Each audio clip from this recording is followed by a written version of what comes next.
Hello everyone, I am Sunny your physics teacher. Welcome back to my YouTube channel. Electrostatics के आज के इस lecture में देखो हम क्या पढ़ेंगे। Self energy of uniformly charged shell, और फिर उसके बाद में self energy of uniformly charged non conducting solid sphere, और फिर इसके ऊपर बेस्ड दो अच्छे न्यूमेरिकल्स को भी सोल्व करेंगे। तो ये जो टॉपिक है ना सेल्फ एनर्जी, ये जेई एडवांस के लिए बहुत इंपॉर्टेंट टॉपिक है कि सेल्फ एनर्जी क्या होती है। मान लो कोई यूनिफॉर्मली चार्ज्ड स्फेरिकल शेल है तो उसकी सेल्फ एनर्जी क्या होगी, या कोई uniformly charged non conducting solid sphere है उसकी सेल्फ एनर्जी क्या होगी। सबसे पहले तो इन दो डेरिवेशंस को ड्राइव करेंगे, फिर इसके ऊपर बेस्ड दो अच्छे न्यूमेरिकल्स को सोल्व करेंगे। ठीक है, तो सबसे पहले देखो self energy of uniformly charged shell. तो देखो मान लो मेरे पास एक शेल है, मतलब होलोस्फीयर। ठीक है, जिसकी सरफेस पे मान लो total Q charge uniformly distributed है। ठीक है, और मान लो इसकी रेडियस है कैपिटल आर, तो इसकी कुछ सेल्फ एनर्जी होगी। अब उसका मतलब क्या है, तो देखो सबसे पहली बात तो ये शेल है जिसकी सरफेस पे क्यू चार्ज यूनिफॉर्मली डिस्ट्रीब्यूटेड है, रेडियस कैपिटल आर। तो क्या इसके अंदर कोई इलेक्ट्रिक फील्ड होगी? नहीं होगी। इसके बाहर इलेक्ट्रिक फील्ड होगी आउटसाइड। तो उस इलेक्ट्रिक फील्ड की फॉर्म में जो टोटल एनर्जी होगी ना स्पेस में, इसे शेल के बाहर, वही इसकी सेल्फ एनर्जी हो जाएगी। ठीक है, और एक चीज आपको पता होनी चाहिए, इसको थोड़ी देर के लिए याद रख लो। मान लो जहां पे इलेक्ट्रिक फील्ड ई है, तो इलेक्ट्रिक फील्ड एनर्जी डेंसिटी वो क्या होती है in vacuum 1/2 epsilon not E square. Electric field energy density in vacuum, जहां पे इलेक्ट्रिक फील्ड ई है। अब देखो इसके अंदर तो कोई इलेक्ट्रिक फील्ड होगी नहीं, बाहर जरूर होगी इलेक्ट्रिक फील्ड। तो इसके आउटसाइड स्पेस में इलेक्ट्रिक फील्ड की फॉर्म में जो टोटल एनर्जी होगी ना, वही इसकी सेल्फ एनर्जी हो जाएगी इस शेल की। ठीक है, तो अब देखो जो मैं इसका पहला मेथड है सेल्फ एनर्जी का, इसकी सेल्फ एनर्जी फाइंड आउट करो, वो है एनर्जी डेंसिटी मेथड। ठीक है, दो मेथड से करवाऊंगा इसके डेरिवेशन को मैं। सबसे पहला मेथड है एनर्जी डेंसिटी मेथड। तो सबसे पहले आपको ये पता होना चाहिए इसकी जो सेल्फ एनर्जी जो की फाइंड आउट करनी है उसका मतलब क्या है। तो देखो इसके अंदर तो कोई इलेक्ट्रिक फील्ड होगी नहीं, हाँ इसके बाहर होगी इलेक्ट्रिक फील्ड स्पेस में इंफिनिटी तक। तो इलेक्ट्रिक फील्ड की फॉर्म में जो टोटल एनर्जी है ना इसके आउटसाइड, वही इसकी सेल्फ एनर्जी है, वो मुझे फाइंड आउट करनी है। तो देखो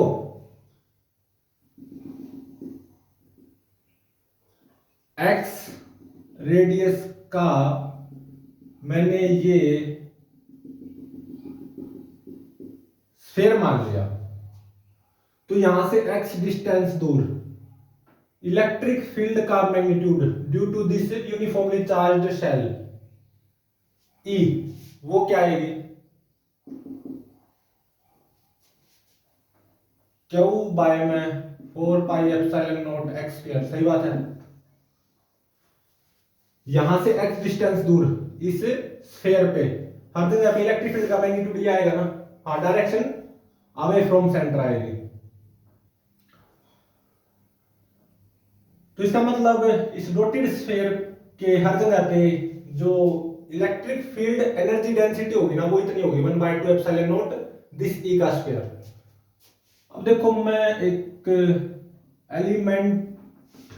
एलिमेंटल स्फीयर मानूंगा, मतलब एक एलिमेंट मान लिया।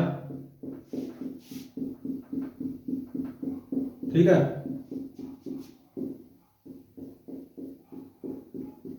ठीक है ना, ये मैंने एक एलिमेंट मान लिया। ये थिकनेस क्या, वेरी स्मॉल dx। अब देखो यहां से x डिस्टेंस दूर जो इलेक्ट्रिक फील्ड एनर्जी डेंसिटी आएगी, ये आएगी 1/2 एप्सिलॉन नॉट इनटू में e स्क्वायर, मतलब इसका स्क्वायर। मैं थोड़ा सा और आगे गया हूं, dx और आगे गया हूं, तो क्या मैं ऐसा नहीं मान सकता क्योंकि dx वेरी स्मॉल है, टेंड्स टू 0। इस शेडेड वॉल्यूम में हर जगह पे इलेक्ट्रिक फील्ड एनर्जी डेंसिटी वो कितनी होगी, 1/2 epsilon not E square, Q square by में 16 pi square epsilon not square x की पावर 4। मैं ऐसा मान सकता हूं। इससे शेडेड वॉल्यूम में जो मेरी इलेक्ट्रिक फील्ड एनर्जी डेंसिटी होगी ना वो इतनी होगी, और ये शेडेड वॉल्यूम क्या आएगा, 4 पाई एक्स स्क्वायर dx। तो इस शेडेड वॉल्यूम में इलेक्ट्रिक फील्ड की फॉर्म में जो very small amount of energy आएगी du, वो क्या आ जाएगी, ये electric field energy density 1/2 epsilon not Q square bye 16 pi square epsilon not square x4 into A shaded volume, very small amount of shaded volume 4 pi x square dx। ठीक है, तो देखो 2 दूनी 4, ठीक है, 2 8 16, जो कैंसिल हो रहा है वो कैंसिल कर लो ना, एक पाई से एक पाई खत्म हो गया। ठीक है, एक एप्सिलॉन नोट से एक एप्सिलॉन नोट खत्म हो गया, और एक एक्स स्क्वायर से एक एक्स स्क्वायर कैंसिल हो जाएगा, तो dx बाय में एक्स स्क्वायर आ जाएगा। ठीक है, तो du मतलब इस very small amount of shaded volume में इलेक्ट्रिक फील्ड की फॉर्म में जो very small amount of energy होगी ना वो इतनी होगी, क्यू स्क्वायर dx बाय में 8 पाई epsilon not x square by में 8 पाई एप्सिलॉन नॉट एक्स स्क्वायर। अब देखो मुझे तो क्या फाइंड आउट करनी है, इलेक्ट्रिक फील्ड की फॉर्म में टोटल एनर्जी कितनी एग्जिस्ट कर रही है, और वो आउटसाइड ही एग्जिस्ट करेगी, वही क्या हो जाएगी इसकी सेल्फ एनर्जी। तो इंटीग्रेशन du दोनों तरफ इंटीग्रेट कर दो, is equal to 1/8 pi epsilon naught. ठीक है, integration dx by x square. x कहां से कहां तक होगा, कैपिटल R से लेके इनफाइनाइट तक, क्योंकि आउटसाइड इलेक्ट्रिक फील्ड एग्जिस्ट कर रही है ना इनफाइनाइट तक, कैपिटल R से इनफाइनाइट तक। ठीक है,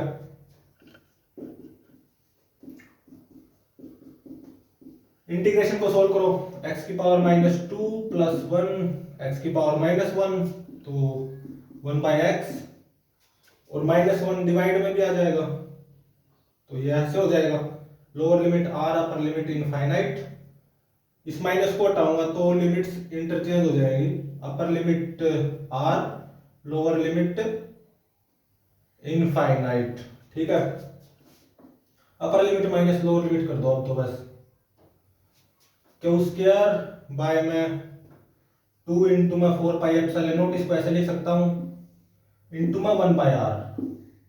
ठीक है, तो देखो 1/4 पाई एप्सिलॉन नॉट ये क्या है, k, 1/4 पाई एप्सिलॉन नॉट ये क्या है, k, इसको k बोलते हैं ना, तो ये आ गया k Q square bye 2r। ठीक है, इसको याद रखना होगा, ठीक है ना, इसको याद रखना होगा। ये तो था first method, energy density method. अब आओ इसी को ड्राइव करेंगे दूसरे मेथड से, सेकंड मेथड मतलब work done method, self energy of uniformly charged shell. इसको दूसरे मेथड से ड्राइव करेंगे, वर्क डन मेथड से। ठीक है, तो देखो मान लो मेरे पास r रेडियस का यूनिफॉर्मली चार्ज्ड शेल है, जिसकी सरफेस पे q चार्ज यूनिफॉर्मली डिस्ट्रीब्यूटेड है। ठीक है, अब इसकी सेल्फ एनर्जी क्या होगी, वैसे तो एक मेथड से तो निकाल दी है बिल्कुल, लेकिन अब दूसरा मेथड देखो, वर्क डन मेथड। तो देखो मान लो इनिशियली इसके ऊपर कोई चार्ज नहीं है, नो चार्ज, ठीक है, आर रेडियस का है ना ये शेल, मान लो इस पे फिलहाल कोई चार्ज नहीं है, और मान लो ये दूरी क्या है, इनफाइनाइट, ठीक है। अब मुझे क्या करना है, इनफाइनाइट से मैं चार्ज ले आऊंगा फ्रॉम रेस्ट टू रेस्ट, और इसकी सरफेस पे ला के रखूंगा, ठीक है ना। क्या करूंगा मैं, फ्रॉम इनफाइनाइट चार्ज ले आऊंगा, मतलब एक्सटर्नल एजेंट चार्ज लेगा, और उस चार्ज को किसी भी रास्ते लाए फ्रॉम रेस्ट, और इसकी सरफेस पे लगाते जाना वो चार्ज, ठीक है। और तब तक मैं चार्ज लाता जाऊंगा और इसके ऊपर रखता जाऊंगा जब तक इसकी सरफेस पे टोटल चार्ज कैपिटल क्यों नहीं आ जाता। तो इतने में एक्सटर्नल एजेंट को कितना वर्क करना पड़ेगा, वही इसकी सेल्फ एनर्जी हो जाएगी, ठीक है। तो चार्ज को ले आ रहा हूं मैं, ठीक है ना, फ्रॉम रेस्ट, और इसकी सरफेस पे लाके रख रहा हूं फ्रॉम रेस्ट टू रेस्ट किसी भी रास्ते। ऐसा करते करते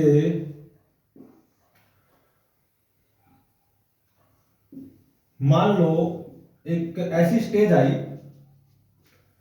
कि इस पे चार्ज आ गया स्मॉल क्यू, ठीक है, ये इनफाइनाइट है, ठीक है ना, इस पे चार्ज आ गया small Q, small Q capital Q से कम ही है, ठीक है। अभी इसके ऊपर जो मैं टोटल चार्ज पुट करना चाहता हूं कैपिटल क्यू, वो तो आया नहीं है, स्मॉल क्यू आ गया मान लो, ठीक है, ये जनरल स्टेज है।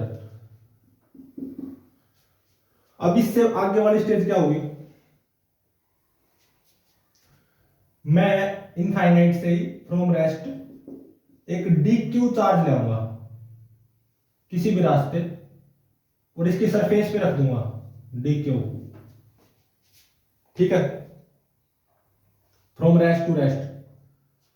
तो इनफाइनाइट से मैं डी क्यू चार्ज लाया किसी भी रास्ते और इसकी सरफेस पे रख दिया रेस्ट टू रेस्ट। इस प्रोसेस में very small amount of work done by external agent, वो कितना आएगा। तो देखो सरफेस पे लाके रखा ना, तो ये जो मेरा स्फेयर है, सेल है आर रेडियस का, इस पे कितना चार्ज आया था स्मॉल क्यू, जब तक मैं इसे डी क्यू को नहीं लाया था, ठीक है। तो इसकी वजह से सरफेस पे इलेक्ट्रिक पोटेंशियल क्यू बाय में 4 pi epsilon not capital R into में मैं कितने चार्ज पे लाया हूं, इससे आगे डी क्यू चार्ज पे लाया हूं इंटू में डी क्यू, मतलब समझ रहे हो। मान लो मैं अभी डी क्यू को नहीं लाया हूं और इस पे कितना चार्ज है क्यू, अगर मैं 1 कूलम्ब चार्ज को यहां से फ्रॉम रेस्ट लाऊं किसी भी रास्ते और इसके ऊपर ला के रख दूं इसकी सरफेस पे फ्रॉम रेस्ट टू रेस्ट, तो एक्सटर्नल एजेंट को कितना वर्क करना पड़ेगा, Q by 4 pi epsilon naught R, मतलब जो सरफेस पे इलेक्ट्रिक पोटेंशियल आएगा। लेकिन मैं लाया हूं डी क्यू, तो एक्सटर्नल एजेंट को very small amount of work done कितना करना पड़ेगा, electric potential on surface into में डी क्यू, सही बात है। ऐसे मैं पुट करता जाऊंगा, ठीक है, जब तक इसकी सरफेस पे टोटल चार्ज कैपिटल क्यों नहीं आ जाता।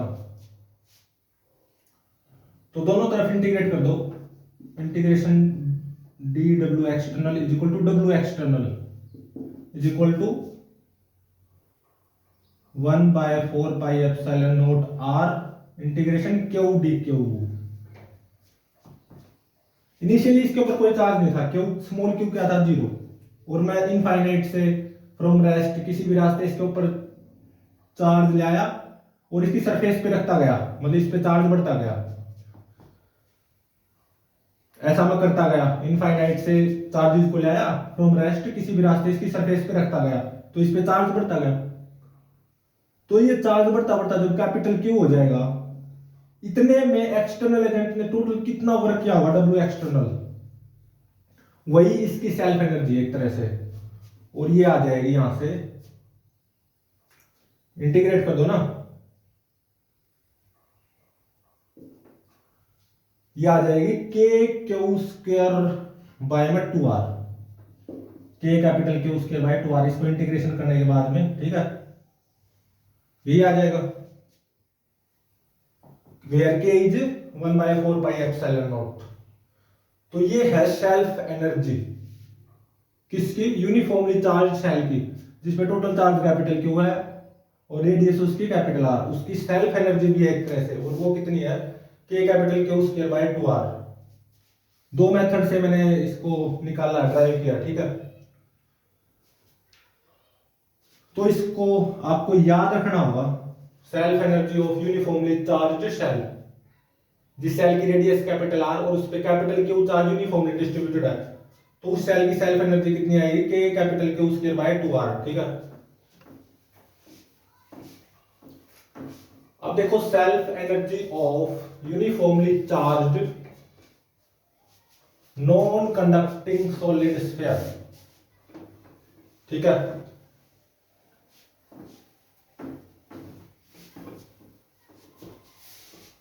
Self energy of uniformly charged non conducting solid sphere.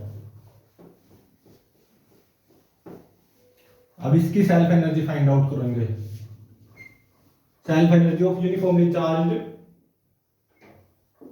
Non conducting solid sphere. तो देखो मान लो मेरे पास एक सॉलिड स्फीयर है, ठीक है, नॉन कंडक्टिंग सॉलिड स्फीयर जिसकी रेडियस है कैपिटल R, ठीक है। अब क्या है कि मैंने इसके वॉल्यूम में capital Q charge uniformly distribute कर दिया, तो इसकी सेल्फ एनर्जी क्या होगी वो फाइंड आउट करनी है, ठीक है।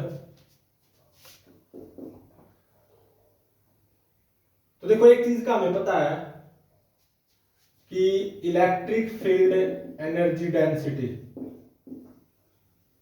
वो क्या होती है फ्री स्पेस में या वैक्यूम में 1/2 एप्सिलॉन नॉट ई स्क्वायर, जहां पे ई क्या हो इलेक्ट्रिक फील्ड है, तो वहां पे इलेक्ट्रिक फील्ड एनर्जी डेंसिटी जो आएगी ना वो इतनी आती है, ठीक है। इसको आपको याद रखना होगा अभी। तो इसकी सेल्फ एनर्जी निकालेंगे कौन से मेथड से, एनर्जी डेंसिटी मेथड से।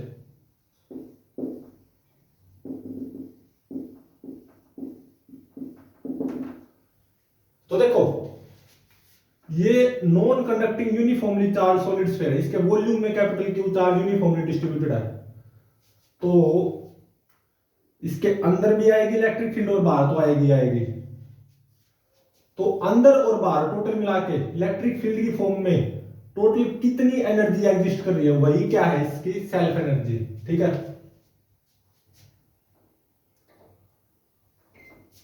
तो इसको मैं यहां पे रीड्रॉ कर रहा हूं। तो देखो अंदर यहां से x डिस्टेंस दूर मैंने एक क्या मान लिया, स्फीयर मान लिया x रेडियस का, ठीक है, डॉटेड स्फीयर। तो ये जो डॉटेड स्फीयर है इनसाइड मतलब सेंटर से x डिस्टेंस दूर, electric field obviously away from centre आएगी क्योंकि कैपिटल Q मान लो पॉजिटिव है। लेकिन ये कितनी आती है, ये आती है के क्यू एक्स बाय में आर क्यूब, ये आपको पता होना चाहिए। इनसाइड इलेक्ट्रिक फील्ड के क्यू एक्स बाय में आर क्यूब, ये हम ड्राइव कर चुके हैं। Inside non conducting uniformly charge solid sphere, centre से x डिस्टेंस दूर इलेक्ट्रिक फील्ड ये आती है, ठीक है।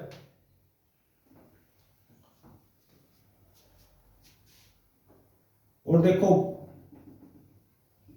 आउटसाइड सेंटर से y डिस्टेंस दूर,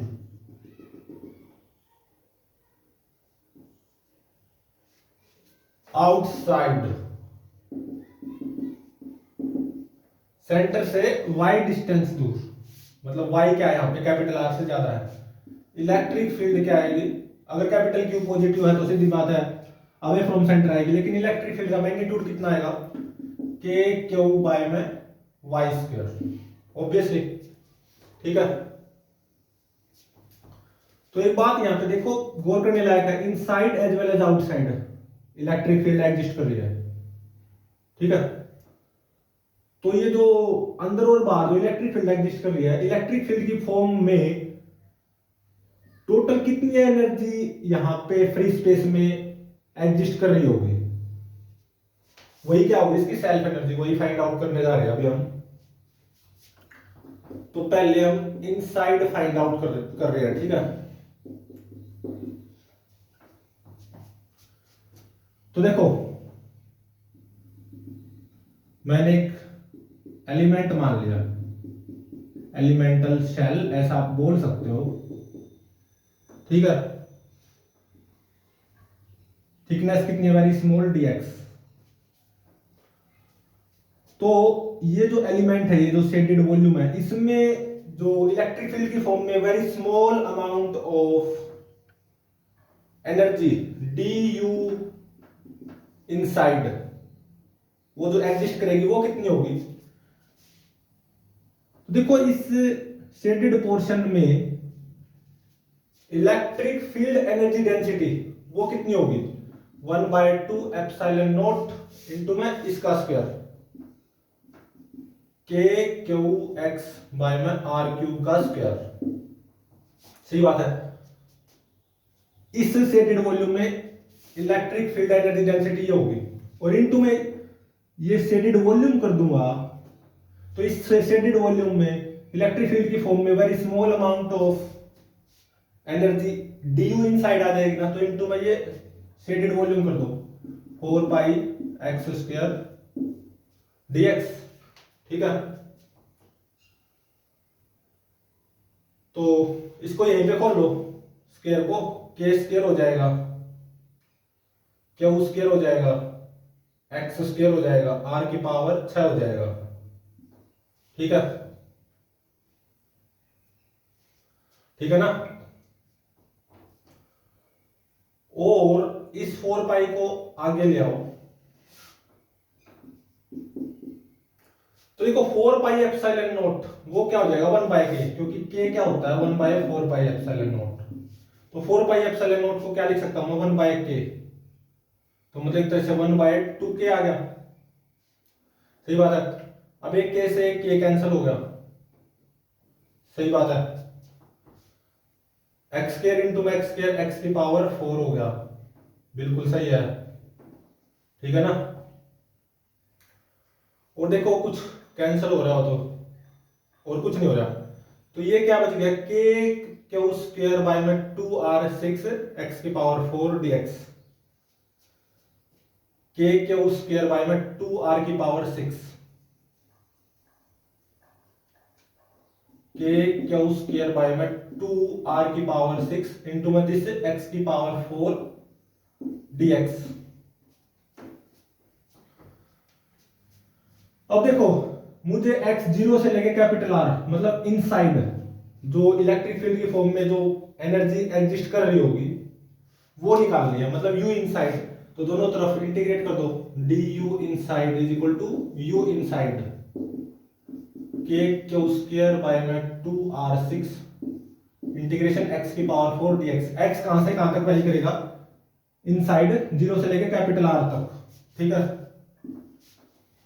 तो u इनसाइड देखो कितना आ गया, इंटीग्रेट कर दो के क्यू स्क्वायर, इसका क्या हो जाएगा x की पावर 5/5 मतलब बाय में 10 r6 और x की power 5 upper limit minus lower limit r की पावर 5,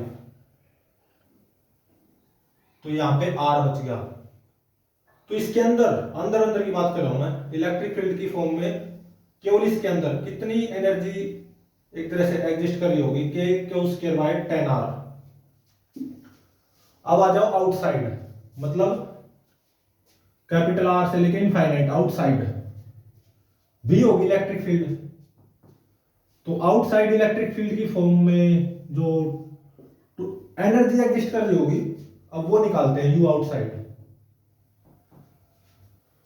तो देखो सेंटर से y डिस्टेंस दूर, मतलब एक तरह से वाई रेडियस का, वाई कैपिटल आर से ज्यादा है। मैंने एक स्फीयर मान लिया, डॉटेड स्फीयर, ठीक है। और ये मैंने शेल मान ली, थिकनेस वेरी स्मॉल dy। ये जो शेडेड वॉल्यूम है, इस शेडेड वॉल्यूम में इलेक्ट्रिक फील्ड की फॉर्म में very small amount of energy जो एग्जिस्ट कर रही होगी वो क्या होगी, डी यू आउटसाइड। और वो क्या होगी, देखो इस शेडेड वॉल्यूम में जो इलेक्ट्रिक फील्ड एनर्जी डेंसिटी आएगी वो क्या आएगी, 1/2 एप्सिलॉन नॉट इनटू में इसका स्क्वायर, क्योंकि आउटसाइड यहां से वाई डिस्टेंस दूर, वाई कैपिटल आर से ज्यादा है। इलेक्ट्रिक फील्ड क्या आएगी, के क्यूब बाय में वाई स्क्वायर, और इसका स्क्वायर तो के स्क्वायर क्यू स्क्वायर बाय में वाई 4, और इनटू में ये शेडेड वॉल्यूम कर दूंगा। ये तो इलेक्ट्रिक फील्ड एनर्जी डेंसिटी होगी इस शेडेड वॉल्यूम में, इनटू में ये शेडेड वॉल्यूम कर दूंगा। तो इस शेडेड वॉल्यूम में इलेक्ट्रिक फील्ड की फॉर्म में जो एनर्जी एग्जिस्ट कर रही होगी वो आ जाएगी ना, डी यू आउटसाइड। तो इनटू में ये शेडेड वॉल्यूम कर दो, 4 पाई स्क्वायर डी वाई, ठीक है, ठीक है ना।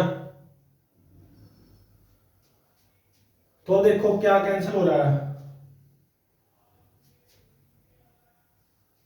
ये क्या आएगा, 4 पाई वाई स्क्वायर डी वाई आएगा। ये जो शेडेड वॉल्यूम आएगा वेरी स्मॉल शेडेड वॉल्यूम, 4 पाई वाई स्क्वायर डी वाई, ठीक है ना। तो 2 दूनी 4, अभी 2 को यहीं के यहीं पे रहने दो, 4 पाई को आगे ले आओ, 4 पाई एप्सिलॉन नॉट को क्या लिख सकता हूं मैं, 1/k, एक के से एक के खत्म, ठीक है। और वाई स्क्वायर बाय में वाई 4 क्या हो जाएगा, 1/y स्क्वायर, ठीक है। तो ये क्या आ गया, K Q square by 2 dy by Y square, K Q square by 2 dy by Y square. अब देखो मुझे तो आउटसाइड मतलब y कैपिटल आर से लेकर इनफाइनाइट तक आउटसाइड करने का मतलब इलेक्ट्रिक फील्ड की फॉर्म में टोटल एनर्जी निकालनी केवल आउटसाइड यहां पे अभी के लिए। तो उसके लिए दोनों तरफ इंटीग्रेट कर दो, मतलब यू आउटसाइड निकालो,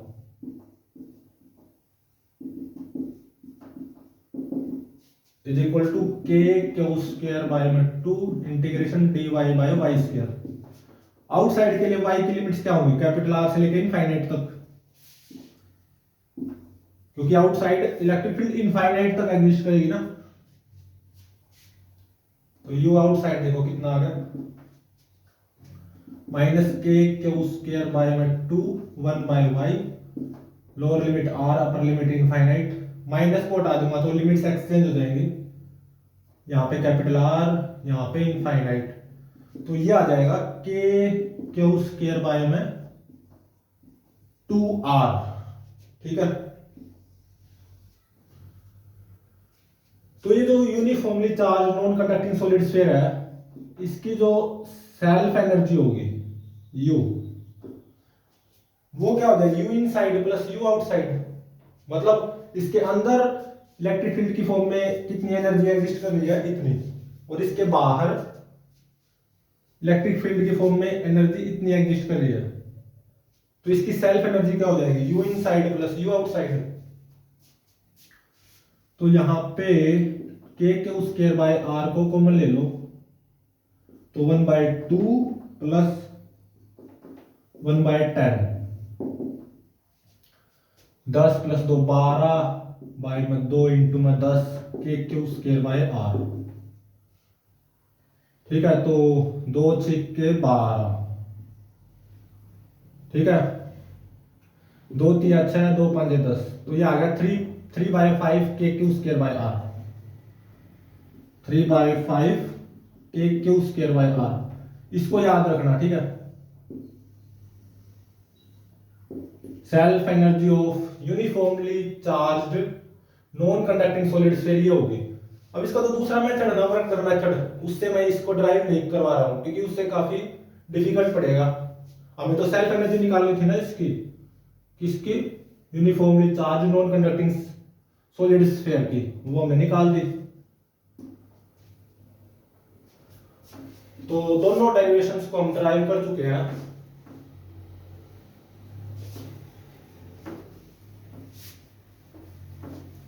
ठीक है, ये जो दोनों डेरिवेशंस ड्राइव किए ना, उनको मैं एक बार लिख देता हूं, उनके रिजल्ट्स को, क्योंकि ये दोनों डेरिवेशंस अभी न्यूमेरिकल्स सोल्व करने में काम आएंगे।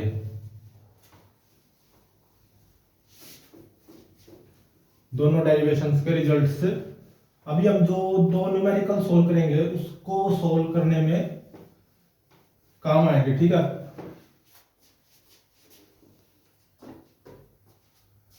तो देखो जो मेरा फर्स्ट डेरिवेशन था उसमें क्या था,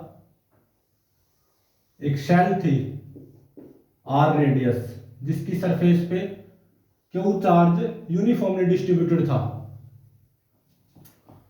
क्या थी ये शेल, तो इसकी जो सेल्फ एनर्जी आई थी वो क्या आई थी, के क्यू स्क्वायर बाय में 2r। और जो मेरा सेकंड डेरिवेशन जो अभी हमने ड्राइव किया था जस्ट, उसमें क्या था, एक यूनिफॉर्मली चार्ज्ड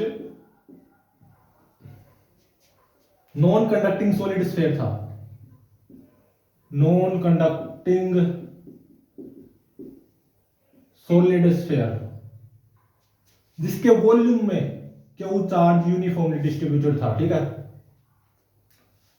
तो इसकी जो सेल्फ एनर्जी आई ये कितनी आई, 3/5 के क्यू स्क्वायर बाय आर।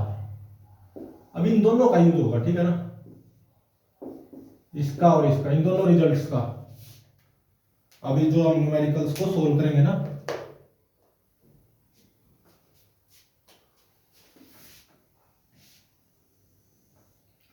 तो अब देखो फर्स्ट न्यूमेरिकल, इसमें क्या गिवन है, फर्स्ट न्यूमेरिकल में मेरे पास एक शेल है। ठीक है, क्या है, शेल, यूनिफॉर्मली चार्ज शेल जिसकी रेडियस है कैपिटल आर और इसके सरफेस पे small Q charge uniformly distributed है। ठीक है, और एक मेरे पास non conducting uniformly charged solid sphere है, नॉन कंडक्टिंग सॉलिड स्फीयर जिसकी रेडियस है 3r/2 और इसके वॉल्यूम में कितना चार्ज यूनिफॉर्मली डिस्ट्रीब्यूटेड है, 2q। ठीक है, और इनके सेंटर्स के बीच की सेपरेशन ये यहां पे कितनी की बना है, 4r। ठीक है, और ये जो सिस्टम बन गया ना, इस सिस्टम की जो एनर्जी है U सिस्टम, वो U0 गिवन है। ठीक है, इस सिस्टम की टोटल एनर्जी। अब देखो ये जो फर्स्ट न्यूमेरिकल है ना, इसके भी तो दो पार्ट है, फर्स्ट पार्ट तो ये पूरा हो गया। अब देखो सेकंड पार्ट में क्या गिवन है, मेरे पास एक शेल है। ठीक है, जिसकी सरफेस पे 3q चार्ज यूनिफॉर्मली डिस्ट्रीब्यूटेड है, इसकी रेडियस कितनी है, r'/2। ठीक है, और मेरे पास एक दूसरी शेल है, ये भी क्या है, शेल जिसकी सरफेस पे -4q negative charge uniformly distributed है, इसकी रेडियस है r'। ठीक है, और इनके सेंटर्स के बीच की जो सेपरेशन है ये है 8r'। ठीक है, और ये जो सिस्टम बनाया ना दो सेल का, इस सिस्टम की जो टोटल एनर्जी है यू डैश सिस्टम, ये कितनी है 7/2 यू नोट, इसका 7/2 टाइम्स ऐसा गिवन है। अगर ऐसा है तो फाइंड आउट क्या करना है, आर डैश बाय आर की वैल्यू फाइंड आउट करो। इसके लिए चार ऑप्शंस अवेलेबल हैं। ए ऑप्शन में क्या गिवन है 0.7, बी ऑप्शन में 1.7, सी ऑप्शन में 2.7, डी ऑप्शन में 3.7। अब इसको सोल्व करते हैं। तो सबसे पहले इसके फर्स्ट पार्ट को सोल्व करते हैं। तो देखो यहां पे ये शेल और ये नॉन कंडक्टिंग सॉलिड स्फीयर, इस सिस्टम की जो टोटल एनर्जी आएगी यू सिस्टम, जो कि यू नॉट गिवन है, वो क्या आएगी, इसकी सेल्फ एनर्जी, देखो ये शेल है, शेल की सेल्फ एनर्जी क्या हो जाएगी के क्यू स्क्वायर बाय में 2r, प्लस इसकी self energy non conducting solid sphere की सेल्फ एनर्जी होती है 3/5 के क्यू स्क्वायर बाय r, और 2q का स्क्वायर मतलब 4q स्क्वायर बाय में r रेडियस, रेडियस कितनी 3r/2, ठीक है। और देखो इनके बीच की सेपरेशन 4r है, मतलब इनके सेंटर्स के बीच की सेपरेशन 4r। तो यहां पे इलेक्ट्रोस्टैटिक पोटेंशियल एनर्जी भी आएगी, तो इन दोनों की इंडिविजुअल सेल्फ एनर्जी थी, तो इलेक्ट्रोस्टैटिक पोटेंशियल एनर्जी भी आएगी क्या, के स्मॉल क्यू 2q बाय में सेंटर्स के बीच की दूरी 4r,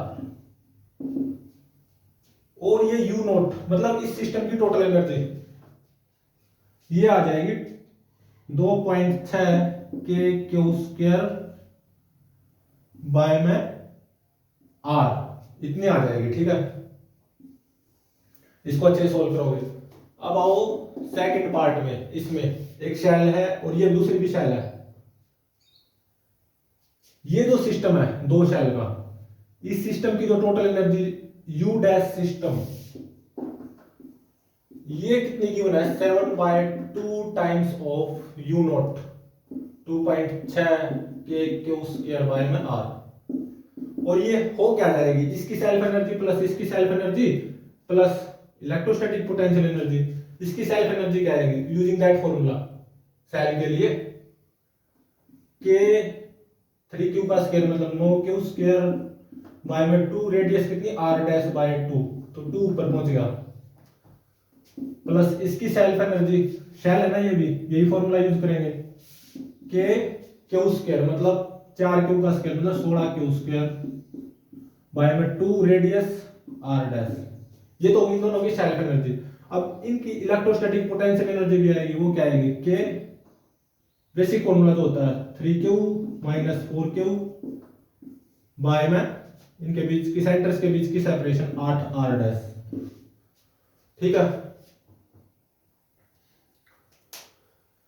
तो यहां से आप r डैश बाय r की वैल्यू इजीली फाइंड आउट कर सकते हो। कुछ चीजें कैंसिल होंगी, जैसे कि k Q square bye r, मतलब जो भी है k Q square, at least k Q square cancel हो रहा है, k Q square k Q square k Q square k Q square, ठीक है। तो यहां से आप easily r dash by r की वैल्यू फाइंड आउट कर सकते हो, और ये कितनी आएगी 1.7, ये मेरा आंसर हो गया, मतलब ऑप्शन बी इज करेक्ट, ठीक है। तो देखो सेकंड न्यूमेरिकल, इसको न्यूमेरिकल बोल लो या ये बिल्कुल एक क्लासिकल केस है, स्टैंडर्ड केस।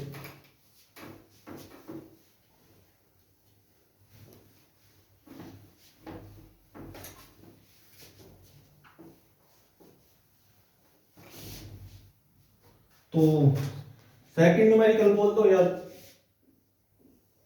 वैसे ये बिल्कुल क्लासिकल केस है, बिल्कुल स्टैंडर्ड केस है।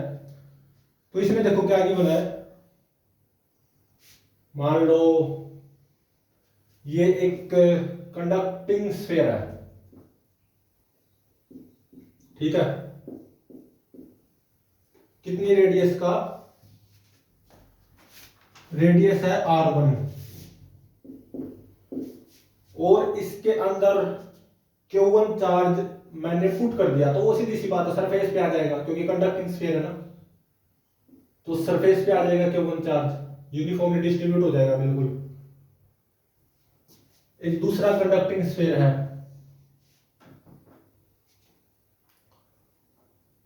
ये भी क्या है, कंडक्टिंग स्फीयर, ठीक है। इसकी रेडियस मान लो R2 है, तो इसके अंदर मैंने मान लो Q2 चार्ज पुट किया, मान लो ये सॉलिड स्फीयर है, solid conducting sphere, Q2 charge put किया, सीधी सी बात है सरफेस पे आ जाएगा। तो मतलब यहां पे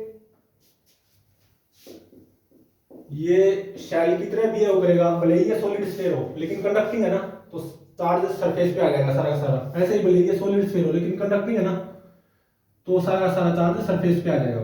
तो ये भी शेल की तरह बिहेव करेगा, ये भी शेल की तरह बिहेव करेगा, ठीक है। अब देखो इनके बीच की जो सेपरेशन है ना, वो इनफाइनाइट है, इनफाइनाइट सेपरेशन, मतलब बहुत ज्यादा इनके बीच की सेपरेशन है, ठीक है।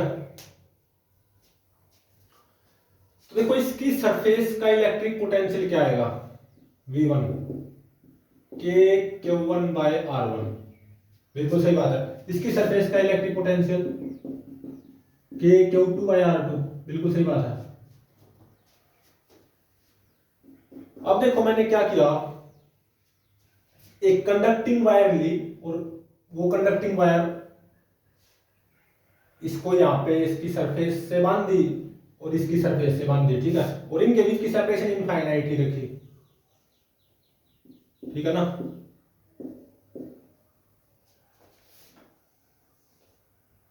रेडियस R2, मैंने इस पे कितना चार्ज पुट किया था, Q2, और दोनों ये कंडक्टिंग स्फीयर है। और देखो अभी के लिए मान लो V1 V2 से ज्यादा, ऐसा मान लो, मतलब एक तरह से Q1 by R1 Q2 by R2 से ज्यादा, ऐसा मान लो, ऐसा गिवन है कि भाई Q1 by R1 is greater than Q2 by R2, ऐसा गिवन है। मतलब एक तरह से इसकी सरफेस का इलेक्ट्रिक पोटेंशियल इसकी सरफेस के इलेक्ट्रिक पोटेंशियल से ज्यादा हो जाएगा ना, मतलब V1 is greater then V2, ठीक है। और मान लो Q1 भी पॉजिटिव Q2 भी पॉजिटिव। तो अब मैंने क्या किया, एक कंडक्टिंग वायर ली और ऐसे बांध दी, ये क्या है, कंडक्टिंग वायर, ठीक है। और इनके बीच की सेपरेशन अगेन वही है, इनफाइनाइट, काफी बहुत ज्यादा सेपरेशन है। तो देखो कंडक्टिंग वायर से बांधोगे ना, तो होगा क्या, यहां पे इस कंडक्टिंग वायर से इलेक्ट्रॉन्स का फ्लो होगा, और जब तक होगा जब तक इन दोनों का इलेक्ट्रिक पोटेंशियल सेम नहीं हो जाता। और इलेक्ट्रॉन का फ्लो कहां से कहां होता है, low potential to high potential, V2 V1 से कम है ना, तो इलेक्ट्रॉन्स का फ्लो ऐसे होगा, from low potential to high potential. और थोड़ी देर के लिए होगा, बिल्कुल थोड़ी देर के लिए इलेक्ट्रॉन्स का फ्लो, जैसे ही मैं यहां पे कंडक्टिंग वायर लगाऊंगा ना ये, तो इलेक्ट्रॉन का flow low potential to high potential होगा, क्योंकि V2 V1 से कम है, ऐसा गिवन है ना। तो ऐसे होगा इस वायर के थ्रू, कंडक्टिंग वायर के थ्रू इलेक्ट्रॉन्स का फ्लो, बिल्कुल थोड़ी देर के लिए होगा, 1 सेकंड भी ज्यादा टाइम है ऐसा मानो। तो जब इलेक्ट्रॉन का फ्लो स्टॉप हो जाएगा ना, फ्लो स्टॉप, तभी होगा ना फ्लो स्टॉप, जब ये दोनों सेम इलेक्ट्रिक पोटेंशियल पे आ जाएंगे। और मान लो तब इस पे Q1 चार्ज आ जाएगा, इस पे Q2, यहां का इलेक्ट्रिक पोटेंशियल क्या हो जाएगा इसकी सरफेस का, जब मतलब इलेक्ट्रॉन्स का फ्लो स्टॉप हो जाएगा, K Q1 बाय R1, और यहां का भी सेम होना चाहिए। मैंने यहां पे कंडक्टिंग वायर लगाई, यहाँ का पोटेंशियल कम है, यहाँ का ज्यादा है, तो low potential to high potential electrons का फ्लो होगा, लेकिन वो बहुत कम टाइम के लिए होता है, लेकिन होगा, जितने भी इलेक्ट्रॉन्स का फ्लो होगा from low potential to high potential, और वो तब तक होगा जब तक ये दोनों सेम पोटेंशियल पे नहीं आ जाते। और जब इलेक्ट्रॉन्स का फ्लो स्टॉप हो जाएगा ना, मान लो इस वायर से बहुत जल्दी स्टॉप हो जाएगा, तब मान लो इस पे Q1 चार्ज आ जाएगा, कैपिटल Q1, इस पे कैपिटल Q2। और जब इलेक्ट्रॉन्स का फ्लो स्टॉप होगा तो तभी होगा ना जब मतलब ये दोनों सेम पोटेंशियल पे आ जाएंगे। इसका potential V K Q1 by R1, इसका V he K Q2 by R2। तो एक तरह से जब इलेक्ट्रॉन्स का फ्लो स्टॉप हो जाएगा, मतलब ये दोनों सेम पोटेंशियल पे आ जाएंगे, तो इन दोनों पे इंडिविजुअली कितना चार्ज आएगा, कैपिटल Q1 और कैपिटल Q2, ये दोनों फाइंड आउट करने हैं। हाँ, वेरी शॉर्ट ड्यूरेशन के लिए इलेक्ट्रॉन्स का फ्लो हुआ तो ये वायर गर्म भी हो जाएगी due to heating effect, Joule's heating effect. तो यहां पे कितनी हीट एनर्जी डिसिपेट होगी through this wire, heat dissipation in wire, वो फाइंड आउट करो, कैपिटल H। ठीक है, तो चलो अब इसको सोल्व करते हैं। तो देखो, जब तक मैंने यहाँ पे कोई कंडक्टिंग वायर नहीं लगाई थी, तो इस सिस्टम की जो टोटल एनर्जी आएगी यू सिस्टम, वो क्या आएगी, इसकी सेल्फ एनर्जी के, इसका यूज करूंगा, शेल है ना एक तरह से, उस फॉर्मूले का यूज करूंगा, K/2 Q1 स्क्वायर बाय में R1, और इसकी सेल्फ एनर्जी प्लस, ये भी शेल है, भले ये सॉलिड स्फीयर हो लेकिन कंडक्टिंग माना मैंने, इसके अंदर चार्ज पुट करूंगा तो सरफेस पे आ जाएगा, तो प्लस इसकी सेल्फ एनर्जी, ये सेल की तरह भी करेगा, वही फॉर्मूला अप्लाई होगा, K Q2 स्क्वायर बाय में 2R2। और क्योंकि इनके बीच की सेपरेशन इनफाइनाइट है, तो इलेक्ट्रोस्टैटिक पोटेंशियल एनर्जी क्या आएगी, 0, उसको मत ही लिखो। अब यहां पे जो मतलब जब मैंने यहाँ पे वायर लगाई, कंडक्टिंग वायर, इलेक्ट्रॉन्स का flow low potential to high potential होगा, 1 सेकंड के से भी कम टाइम के लिए होगा, लेकिन इलेक्ट्रॉन्स का फ्लो होगा। और जब इन दोनों का इलेक्ट्रिक पोटेंशियल सेम आ जाएगा, मतलब इस पे चार्ज कैपिटल Q1, इस पे कैपिटल Q2, जो कि फाइंड आउट भी करने हैं, तब इलेक्ट्रॉन्स का फ्लो स्टॉप हो जाएगा। तब यहाँ पे इस सिस्टम की जो टोटल एनर्जी आएगी यू डैश सिस्टम, वो क्या आएगी, इसकी सेल्फ एनर्जी, अगेन वही फॉर्मूला यूज करेंगे, K Q1 स्क्वायर बाय में 2R1 प्लस इसकी self energy K Q2 square by में 2R2। इलेक्ट्रोस्टैटिक पोटेंशियल एनर्जी वो 0 रहेगी क्योंकि सेपरेशन तो इनफाइनाइट है। और देखो, वायर लगाने से पहले टोटल चार्ज कितना, small Q1 plus small Q2। मैंने कंडक्टिंग वायर लगाई, low potential to high potential, electrons का फ्लो भी हुआ, मतलब चार्ज फ्लो हुआ इस वायर से, और इलेक्ट्रॉन्स का फ्लो ऐसे हुआ, तो टोटल चार्ज तो उतना ही रहेगा ना। तो small Q1 plus small Q2 will be equal to capital Q1 plus capital Q2, conservation of charge. ठीक है, एक इक्वेशन ये होगी।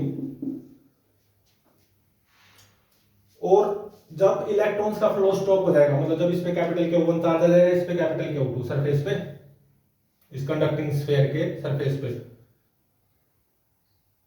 तब क्या होगा, दोनों का इलेक्ट्रिक पोटेंशियल सेम हो जाएगा, तभी तो इलेक्ट्रॉन्स का फ्लो स्टॉप हुआ है।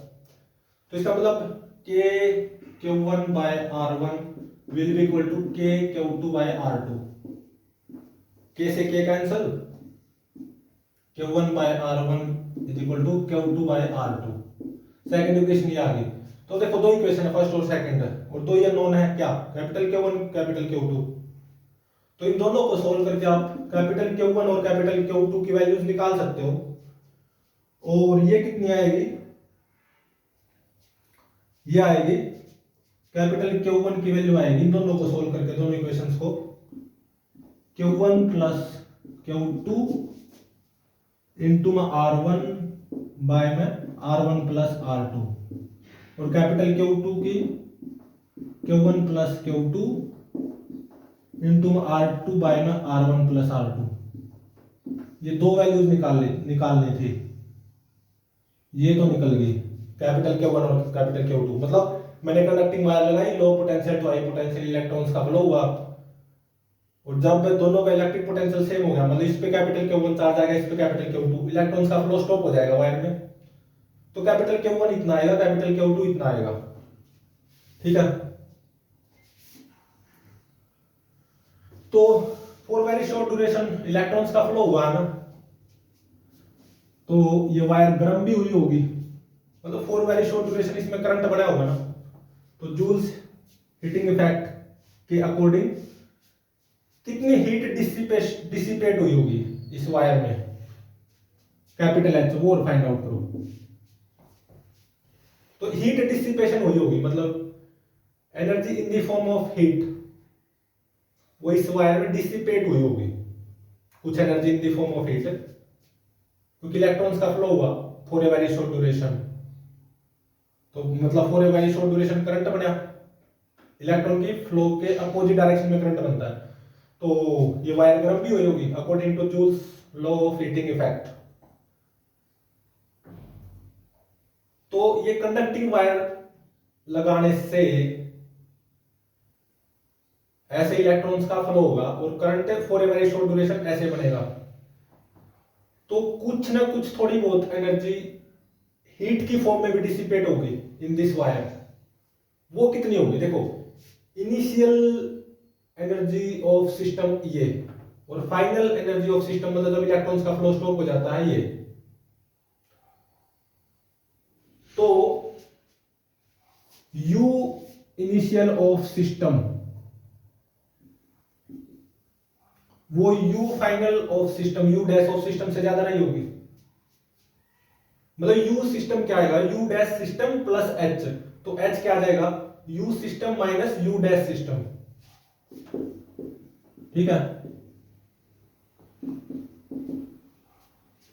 तो U system minus U dash system कर दो, और Q1 की वैल्यू ये यहां पे पुट कर दो, Q2 की वैल्यू ये यहां पे पुट कर दो, और U system minus U dash system कर देना, ठीक है। तो जो हीट डिसिपेट होगी ना in this wire according to Joule's heating effect, वो कैपिटल H वो कितनी आ जाएगी, U system minus U dash system, हाँ ये ध्यान रहे कैपिटल Q2 और कैपिटल Q1 की वैल्यूज यहाँ पे पुट कर लेना, ठीक है। तो ये आएगी K/2 इंटू में Q1 square by R1 plus Q2 square by R2 minus Q1 plus Q2 का स्क्वायर बाय में R1 प्लस R2, ठीक है। इतनी आएगी। स्मॉल Q1 स्मॉल Q2 और R1 R2 ये तो मेरे को पता ही है ना, तो ये निकालना था, कैपिटल Q1 कैपिटल Q2 इन दोनों की वैल्यूज निकालनी थी, बस निकल गई। तो प्लीज चैनल को लाइक शेयर और सब्सक्राइब जरूर करें।